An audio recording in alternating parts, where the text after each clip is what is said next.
ACB అధికారులకు చిక్కిన Shri Sathya Sai Bukkapatnam sub registrar Srinivas Nayak అధికారుల కళ్లుగప్పి పరారయ్యాడు. Anantapuram ACB incharge DSP Venkatadri, సీఐలు శాంతిలాల్, ప్రభాకర్, శివగంగాధర్ రెడ్డి ఆధ్వర్యంలో సబ్ రిజిస్ట్రార్ కార్యాలయంపై దాడులు నిర్వహించారు. శ్రీ నానాయక్ లంచం తీసుకుంటుండగా ఏసీబీ అధికారులు రెడ్ హ్యాండెడ్గా పట్టుకున్నారు. పుట్టపర్తి మండలం బ్రాహ్మణపల్లికి చెందిన రైతు సురేంద్రనాథ్ రెడ్డి అన్నదమ్ముల భూమి భాగ పరిష్కార దస్తావేజుల కోసం సబ్ రిజిస్ట్రార్ కార్యాలయంలో డాక్యుమెంట్ రైటర్ హరి ద్వారా 10,000 రూపాయలు అందజేశాడు. ఆ సొమ్మును హరి తీసుకువెళ్లి సబ్ రిజిస్ట్రార్కు అందజేశాడు. అక్కడే కాపు కాచిన ఏసీబీ అధికారులు దాడి చేసి పట్టుకున్నారు.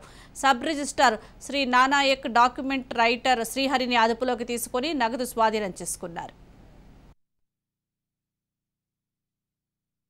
సబ్ రిజిస్టర్ ఆఫీసర్ని ట్రాప్ కేసులో కస్టడీలో తీసుకొని ట్రాప్ ప్రొసీడింగ్స్ అంతా కంప్లీట్ చేసి 10:30 గంటలకి అతను భోజనానికి అని చెప్పని చూస్తూ ఉండగా భోజనం చేయమని చేయలేదు. భోజనం చేయకుండా ఉండడం వల్ల మా వాళ్ళు భోజనం అని చెప్పి అతన్ని అడగడం వల్ల అతను ఏడుస్తూ ఉంటే అతను ఓదారుస్తూ 11:30కి చేతులు కడుక్కోమని చెప్పని బలవంతం చేసి చేతులు కడుక్కోవడానికి భోజనం చేయడానికి అక్కడి నుంచి ఆ గేట్ నుంచి బయటకు వచ్చాడు.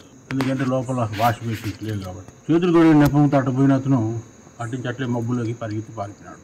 ఇమ్మీడియట్గా పోయి వెతకడం జరిగింది, చుట్టూ దొరకలేదు.